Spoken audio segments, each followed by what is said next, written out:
네, 이번 코너는 얘 왜 이러는 걸까요? 시간인데요. 언제 어디서나 한 명쯤은 있을 법한 그 사람의 심리, 나도 모르는 내 마음을 저희 정신건강의학과 의사들이 파헤쳐드리는 시간입니다. 시작하기에 앞서서 저희 내부자들 멤버 자기소개부터 하고 시작하겠습니다. 예, 안녕하세요. 윤희우입니다. 예, 안녕하세요. 김지용입니다. 안녕하세요. 허규형입니다. 안녕하세요. 손정현입니다. 네, 그리고 저는 오동훈입니다.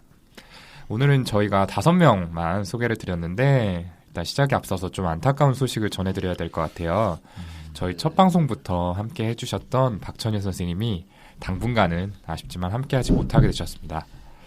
물론 뭐 지금까지도 자주 나오시지는 못했지만 뭐 네. 기존에 하시는 일에다가 아이 둘을 양육까지 같이 하려다 보니까 좀 이게 쉽지 않았던 것 같아요. 네. 그 저희 뇌부자들 방송 시작한 뒤에 태어났던 이 둘째 아이가 이번 일에 좀 치명적이었던 것 같네요. 치명적이요? 네. 저도 사실 지금 아이 하나 키우는데도 이렇게 힘든데 둘이라면 정말 힘들 것 같아요. 맞아요. 예. 그런 의미에서 지용이 형 정말 대단하게 느껴집니다. 아, 사실 지용이 형 아니라 형수님이 대단하시죠. 그렇죠. 네, 그냥 제가 대단하다고 넘어갔으면 좀 큰일 날 뻔했을 것 같아요. 네, 와이프님께 감사하다는 말씀 이 기회를 빌어서 다시 한번 드리고요.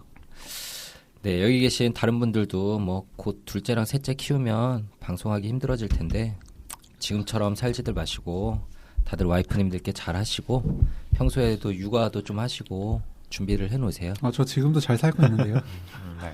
네. 저도 이미 뭐 최선을 다하고 있습니다. 네, 그러다가 나중에 다 떨어져 나가시게 됩니다. 그나저나 저희 와이프는 이제 천일이가 제일 웃기다면서 이렇게 좋아했었거든요. 천일이 나오는 방송을. 네, 정말 좀 아쉽고 무엇보다 저희 이름 뇌부자들 지어준 분이잖아요. 맞아요. 네, 저작권 있죠. 그렇죠. 아이디어가 번뜩이는 분이었는데 좀 안타깝습니다. 그리고 최근에는 또 이렇게 저희 방송의 외부자 청취자들의 입장을 대변해주는 역할이었는데 그 역할 누가 하죠 이제?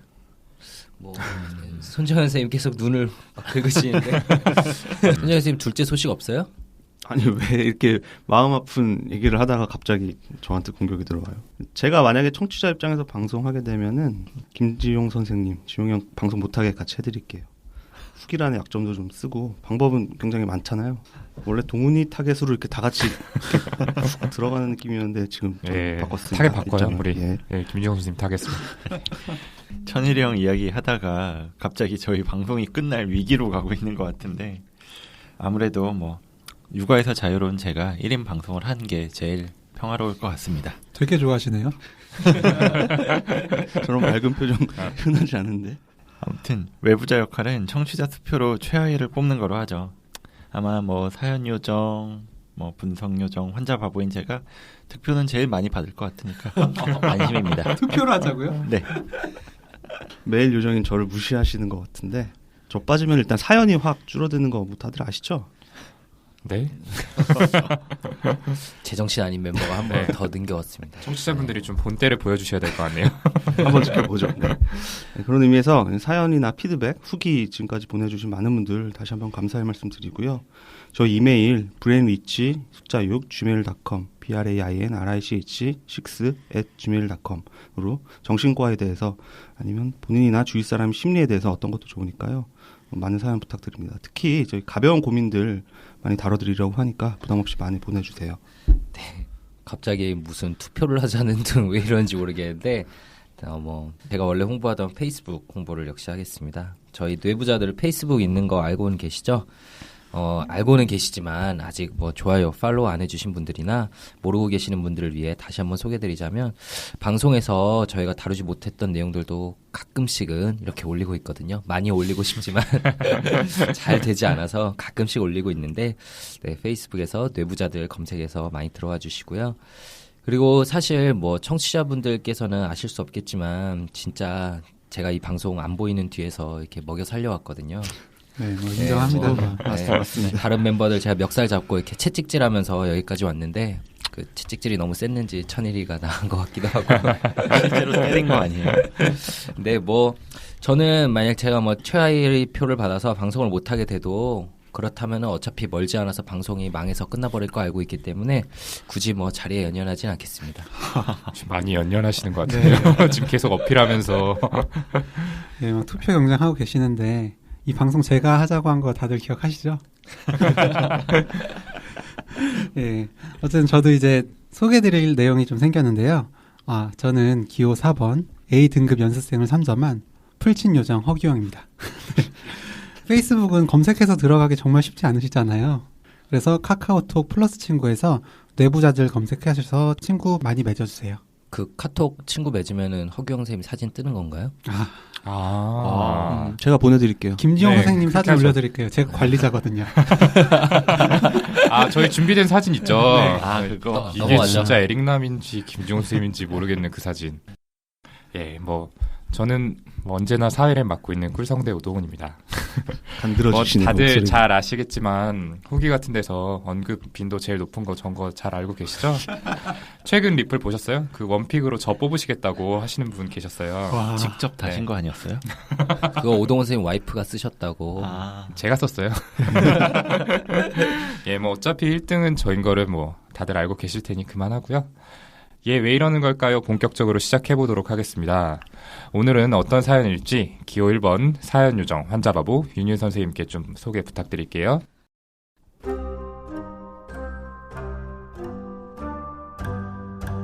저는 30대 초반 여성입니다. 내향적인 성격이어서 여러 사람들이 함께하는 자리보다는 둘, 셋이 있거나 아니면 혼자 있는 시간을 편하게 느낍니다. 주말에도 늦잠 자는 일이 없고 운동은 일주일에 2번 이상 꼭 하는 등 자기관리에 철저한 편이라고 생각합니다. 자존감이 굉장히 낮은데 특히 예쁜 사람을 보면 굉장히 부러워서 친해지고 싶으면서 동시에 제가 위축되는 걸 느낍니다. 남의 눈치를 많이 보는 거, 부탁을 거절하지 못하는 거, 다른 사람 기분 나쁘게 할까봐 항상 신경 쓰는 제 모습에 자존감이 낮다는 생각이 듭니다. 하지만 모든 부분에서 낮은 자존감으로 큰 문제가 되는 건 아닙니다. 일할 때는 잘한다는 얘기도 듣고 수많은 연습이나 기회를 통해서 좀 익숙해진 거긴 하지만 사람들 앞에서 PT도 어느 정도 할 수 있게 되었습니다. 또 외모에 자신감이 없기 때문에 대신 날씬한 몸매를 유지하기 위해서 운동을 한다든가 옷에 관심이 많고 어울리는 옷을 잘 입기 때문에 예쁘진 않아도 날씬하다, 스타일이 좋다, 멋있다라는 말을 듣기도 합니다. 그런 제가 연애만 하면 자존감이 너무 큰 문제를 일으킵니다. 1년 정도 교제한 남자친구가 있는데요. 사내에서 비밀 연애하다가 제가 다른 회사로 옮기게 되었습니다. 환경의 변화 때문인지 아니면 처음엔 제가 좋아하는 마음이 없이 시작했다가 이제 저도 좋아하는 마음이 생겨서 이러기 시작한 건지 모르겠지만 불안함과 의심, 질투 때문에 너무 힘이 듭니다. 예쁘고 괜찮은 여자가 후임으로 들어왔고 그 외에도 여자 직원들이 몇 명 새로 들어왔는데 밥 먹을 때 혹시 걔네들 중에서 한 명하고 둘이서 먹는 건 아닐까? 엄청 웃고 떠들고 그 애들하고 즐겁겠네. 혹은 전에는 나랑 뭐든 얘기하고 결정해야 했는데 이젠 그 애들이랑 함께 하겠구나. 그런 생각이 듭니다. 제 남자친구는 영업직이고 워낙 대인관계가 좋고 위트 있고 외향적입니다. 한 달 뒤에 1박 2일로 워크숍 간다는 얘기를 들었는데 벌써부터 가슴이 조마조마합니다. 갈 때 또 여자애들 픽업해서 데려가겠구나. 밤새 술 마시고 웃고 떠들겠구나. 이런 생각이 듭니다. 곧 분명히 나를 떠날 것 같고 다른 여자에게 갈 것 같습니다. 원래 혼자서 밥도 잘 먹고 영화, 뮤지컬도 보러 다닐 정도로 뭐든 혼자 잘하고 그런 시간을 좋아합니다. 그런데 지금은 남자친구가 야근하고 있는 상황이면 회사에서 나와서 통화할 때까지 제 일에 집중하기가 힘듭니다. 오늘 다른 여직원 안 데려다 줬다고 해도 진짜 그런가 의심스럽고 남자 직원들끼리만 술 마셨다고 해도 진짜일지 생각을 합니다. 그 외에도 계속 의심이나 질투가 생기니까 싸움이 많아지고 이런 걸로 남자친구도 점차 힘들어해서 불안감은 더 커집니다. 이전 연애도 이런 식으로 의심하고 질투하고 그러다가 결국 차였습니다. 하지만 구남친은 실제로 다른 여자와 교제 중에 저랑 시작했던 거, 저랑 교제하면서도 여자친구 있다는 사실을 숨기고 여자들을 만났는 거, 수차례 거짓말을 들켰던 일, 이런 것들이 있었습니다. 그렇게 안 좋은 일들로 헤어졌는데도 이별 후에는 또 이별이 힘들어서 꼬박 1년을 죽도록 힘들어했습니다. 이런 일들로 연애가 너무 힘들다는 걸 알게 돼서 다신 연애도 그리고 결혼도 하지 말자는 생각으로 싱글로 4, 5년 지내다가 지금 남자친구의 끈질긴 설득으로 교제를 시작했습니다. 현재 남자친구도 여자친구가 있었던 중에 저를 만나게 되었는데 그 사람과는 헤어지고 저와 연애를 시작하긴 했습니다. 그래서 여러모로 저한테 믿음을 주려고 노력하고 있고 제가 자존감의 문제나 이런 것 때문에 힘들다고 얘기했기 때문에 끊임없이 애정 표현을 해주려고 하지만 근데 또 돌아서면 이렇게 상상하고 의심하는 저를 점차 힘들어합니다. 남자친구가 이제 퇴근한다고 하면서 통화하면서 친구랑 잠시 통화해야 하니 조금 후에 다시 전화할게 이랬는데 왜 갑자기 그 친구랑 통화해? 통화한다고 하고 그 여자 직원 데려다 주는 거구나. 이런 생각에 사로잡혀 버리면 그게 맞다고 확신해 버립니다. 그래서 좀 이따 전화가 다시 오면 진짜 그 친구랑 통화한 거냐면서 통화 목록 캡처해서 보내라고 따져들고요. 다행히 남자친구는 별말 없이 진짜 캡처한 사진을 보내줍니다. 남자는 모두 바람핀다. 여자친구 혹은 와이프에게 절대 만족 못하고 누가 됐든 새로운 여자를 원하고 그 사람들하고 시간 보내는 걸 더 좋아한다. 남자는 여자를 속이는 사람이다. 이런 생각을 기본적으로 가지고 있기도 합니다. 제가 학생 때 아버지가 바람 피운 일이 있어요. 그게 엄마한텐 큰일이었겠지만 저한텐 그렇게 화나는 일이라든가 큰 문제는 아니었다고 생각하는데 이미 그 당시에 성인이었던 언니들 역시 남자를 못 믿는 부분, 자존감이 낮은 부분이 비슷합니다. 하지만 그 중에서는 제가 특히 심합니다. 지금은 이렇게 의심하고 질투하는 제가 너무 싫고 그러는 것 때문에 제 시간에 집중 못하는 것이 괴롭고 결국 이러다 저한테 질려서 남자친구가 떠날 것 같고 내가 덜 상처받기 위해서 제가 먼저 마음을 비워야겠다 라는 생각을 합니다. 한 달 전부터 자존감 관련 책을 읽으면 도움이 될 것 같아서 몇 권 사서 계속 반복해서 읽고 적용하려고 하고 있습니다. 지금까지 한 번씩 다 읽었는데 전보다 조금 나아졌고 자신감도 조금씩 찾아가고 있는 과정이긴 하지만 여전히 문제는 심각하고 문득 드는 의심과 질투로 괴롭습니다. 저는 정말 왜 이러는 걸까요? 그리고 어떻게 할까요? 상담을 받아야 할 것 같아 상담센터를 찾고 있긴 합니다. 이게 도움이 되긴 할까요?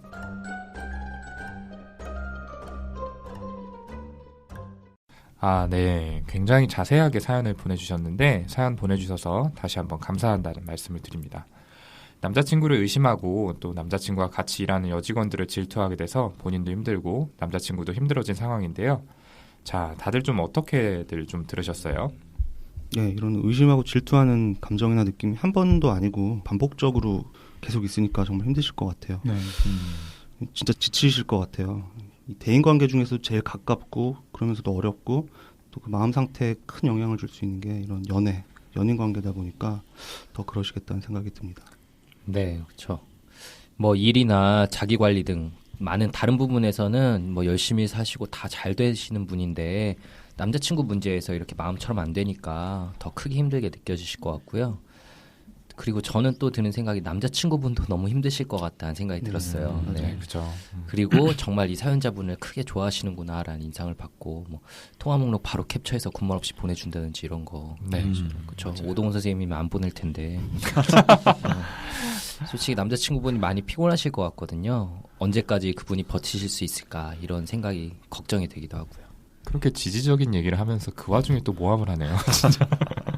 아무튼 저는 사연 초반에 자존감이 낮다고 하셔가지고 그 부분을 생각하면서 사연을 좀 읽었는데요. 마지막에 자존감 관련한 책도 찾아보셨다고 하셨는데 이미 본인이 어떤 사람인지에 대해서 많이 생각을 해보셨던 것 같아요. 확실히 남의 눈치를 많이 본다거나 부탁을 거절하지 못하는 모습은 낮은 자존감 때문일 가능성이 크죠. 네. 남자친구의 관계에서도 이제 낮은 자존감 때문에 나는 남자친구에게 충분히 사랑받을 만한 자격이 없어 라고 생각하고 계실 수도 있어요. 혹은 사연자분의 자존감이 충분히 높았다면 이전 남자친구가 바람을 피웠을 때도 속상하고 힘든 건 당연하지만 그렇게 오래 마음고생을 하진 않으셨겠죠. 제가 봤던 환자분 기억이 나는데요. 제 부인이 외도한다는 망상을 가졌던 분이 계세요. 젊어서는 사업에 성공하고 항상 자신감에 넘치셨었는데 나이가 들면서 일도 잘 안 되고 예전만큼 에너지도 없다 보니까 자신감이 떨어지게 되셨죠. 결국 부인이 자신을 좋아하지 않고 외도할 것이란 생각에 항상 부인을 감시하고 쫓아다니셔서 입원 치료를 받으시게 됐습니다. 물론 이제 사연자분은 상황이 많이 다르고 병이라고 할 정도도 아니신 것 같지만은 낮은 자존감 때문에 상대방을 의심하게 되는 경우는 굉장히 흔하죠. 네. 근데 자존감이 높으셨다면 지금 남자친구가 예쁜 여직원하고 같이 근무를 하고 또 집에 데려다주고 하더라도 덜 신경이 쓰이셨겠죠. 뭐 사실 싫을 수는 있지만 뭐 그 정도는 있을 수 있는 일이다 이렇게 쿨하게 넘어갔을 수도 있고요. 근데 사연자분께서 또 완전히 자존감이 낮다고만은 할 수 없을 것 같지 않나요? 그 혼자 밥 먹으러 간다거나 뭐 혼자 영화나 뮤지컬을 보는 거는 사실 쉬운 일은 아니잖아요. 네, 그렇죠. 좀 신경 쓰이고 하니까. 저도 혼자 뮤지컬 보러 간 적은 없거든요. 네, 그렇죠. 뭐 또 뭐 비난하는 것 같지만 사실 동훈이는 항상 같이 갈 사람이 있었으니까 그럴 필요도 없었을 것 같고요. 사실 우리나라에서는 특히 혼자 뮤지컬 보러 온 나를 이상하게 보진 않을까? 뭐 혼자 밥 먹으러 왔으니 친구 없는 사람으로 보이진 않을까? 처럼 이렇게 다른 사람의 시선이 신경 쓰여서 혼자 뭔가 하는 걸 어려워하는 사람들도 많잖아요. 정말 자존감이 심하게 낮으신 분이라면 그런 주위 시선이 신경 쓰여서 그런 것들 혼자 하기 힘드셨을 거라고 저는 생각해요. 네, 또 이분 얘기하신 것처럼 뭐 나보다 잘생기고 예쁜 사람 보면 뭐 친해지고 싶고 부럽고 그러면서도 좀 내가 위축되는 마음이 드는 거, 그것도 거의 다 그렇지 않을까 생각을 하는 게, 저도 학생 때부터 여기는 지용이 형 보면서 참 그랬거든요. 에릭남 닮은 동안이고 몸도 좋거든요, 사실. 계속 학생 때부터 연애도 뭐 표정이 안 좋으실까 봐 그만하겠습니다. 어쨌든 남자친구를 의심하게 되는 거에 이분의 낮은 자존감이 영향을 줄 수는 있을 것 같아요. 근데 그것만으로 이 사연자분의 지금 상태를 다 설명하기는 어려울 것 같습니다. 네, 저는 또 내용 중에서 인상적이었던 게 사연 중간에 그 학생 때 아버지께서 외도를 했었다 이런 내용을 써주셨거든요. 근데 남자에 대해서 항상 바람을 피운다, 여자를 속인다 이런 부정적인 생각을 갖게 한 굉장히 중요한 사건이 아니었나 싶은데, 그렇죠. 여기에 대해서 좀 어떻게 생각하세요? 네, 저희가 바로 앞 방송인 정비소 시간에 전이에 대해서 말씀을 드렸죠. 그 과거의 중요한 인물과의 감정이나 반응이 현재 다른 상대방과 반복되는 게 전인데요. 이제 외도로 인해서 그 아버지에게 가졌던 안 좋은 감정, 뭐 불신 같은 게 남자친구한테 재현되는 전이 현상이 아닐까 하는 생각이 듭니다. 지금 남자친구는 사실 정말 옆에서 한결같은 신뢰를 보여주는데도 사연자분께서 좀 과하게 좀 힘들어하시잖아요. 네, 저도 같은 생각을 했던 게, 이 딸들은 어렸을 때 아버지와의 관계가 성인이 된 후에 다른 그 남자 이성하고의 관계에서 반복되는 경우가 많죠.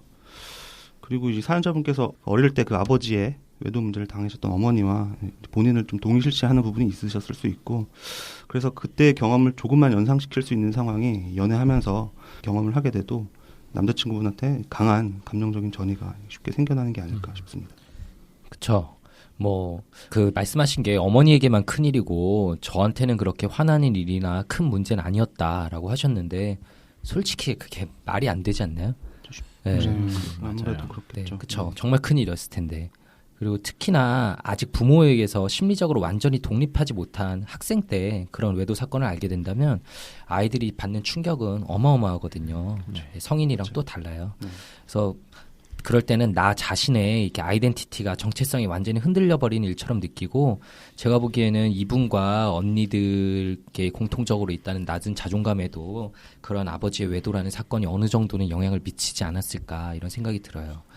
뭐 이분이 큰 문제는 아니었다라고 얘기하는 것 자체가 반대로 너무나 큰 충격이었기 때문에 본인을 보호하기 위한 심리적 방어 기제가 작동한 것이 아닌가 싶고요. 흔히들 강한 부정은 긍정이다 이런 말 하잖아요. 그거랑 비슷한 거라고 좀 봐요. 그러네요. 네, 맞아요. 저도 그렇게 생각해요. 맞아요. 네, 그런 생각도 해볼 수가 있고, 저는 이 남자친구를 만나게 된 패턴에 좀 주목을 해봤어요. 이번에 여자친구가 있는 남자하고 사귀게 되셨잖아요. 뭐 그 전에도 사연자는 모르셨겠지만 이전 남자친구도 여자친구가 있던 사람이었고요. 뭐 물론 지금 남자친구는 전 남자하고는 다르게 굉장히 헌신적인 분 같은데, 사연자분의 성격 특성상 이 여자친구가 있었던 상태의 남자와 만나게 되면 힘들 수밖에 없어요. 한번 외도했던 사람은 또 외도할지도 모른다, 이 생각이 계속 들 거거든요. 그래서 반복적으로 사연자분을 힘들게 할 수 있는 사람을 만나는 이런 패턴을 이해하는데, 그 반복 강박이라는 단어로 좀 설명을 해볼 수 있을 것 같아요. 예, 반복 강박. 처음 설명드리는 것 같은데 좀 자세한 설명을 부탁드리겠습니다. 네, 이거는 프로이트가 이야기한 개념인데요. 반복 강박은 한 번 크게 당하고 나서 다시 그 실수를 반복하는 걸 이야기를 해요. 괴롭고 고통스러운 과거 상황을 일부러 반복을 합니다. 물론 자신은 본인이 일부러 한다는 걸 알지 못하고 다른 원인을 찾으려고 하죠. 뭐 예를 들어서 알코올 중독 아버지 밑에서 자란 딸이 아버지를 엄청 미워했었는데 또 술 문제가 있는 남성하고 반복해서 만나는 걸 들 수가 있어요.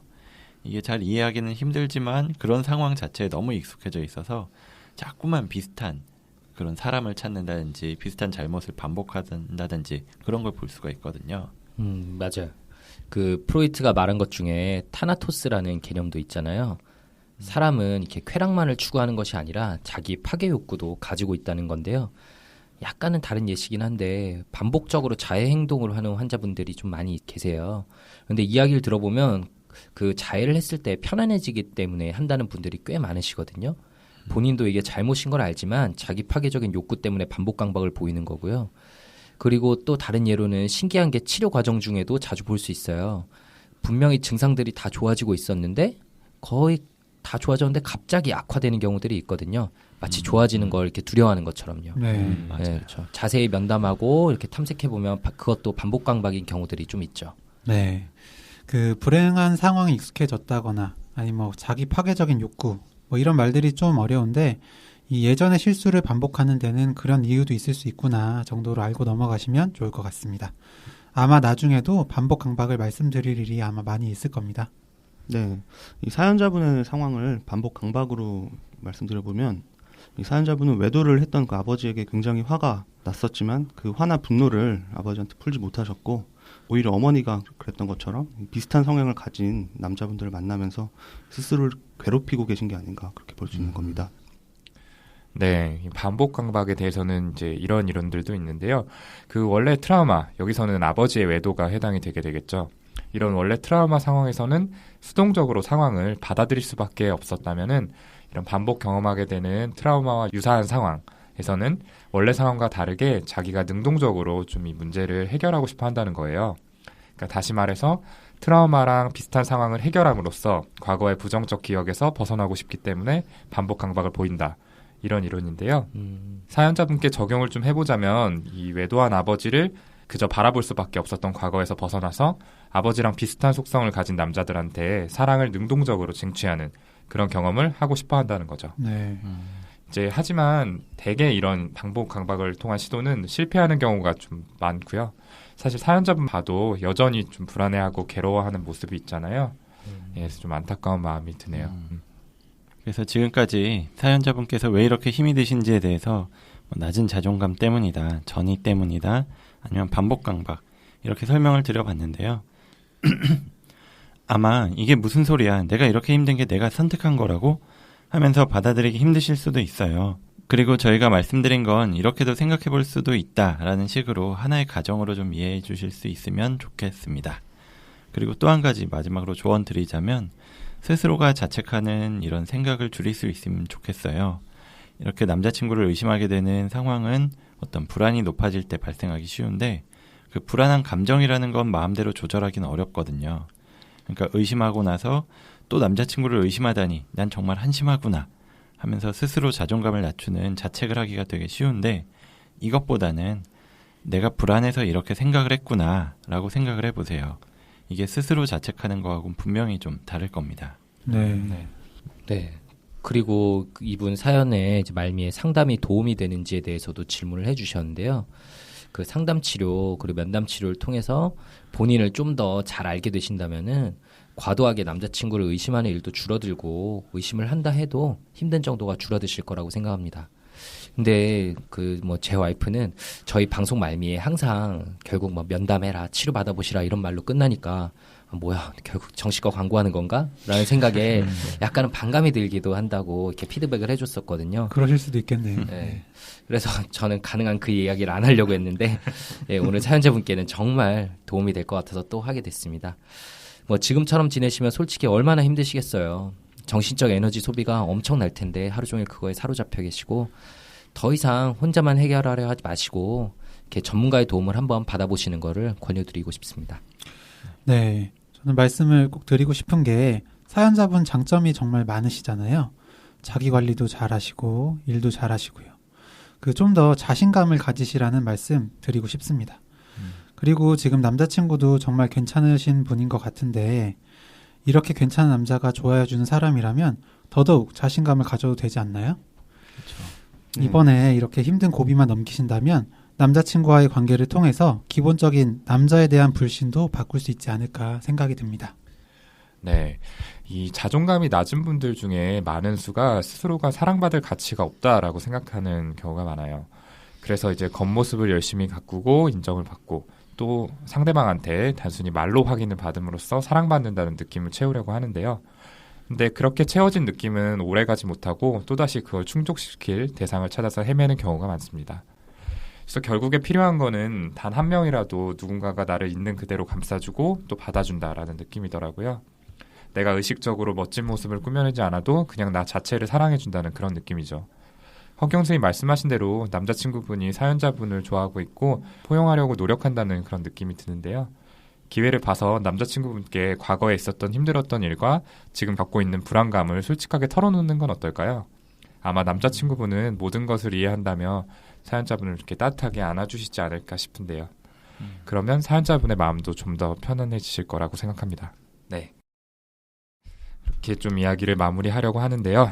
저희가 오늘 말씀드린 이야기들이 조금이나마 사연자분께 도움이 됐으면 좋겠습니다. 그럼 저희는 두 번째 사연에서 바로 다시 찾아뵙도록 하겠습니다. 감사합니다. 감사합니다. 다음 사연도 들어주세요.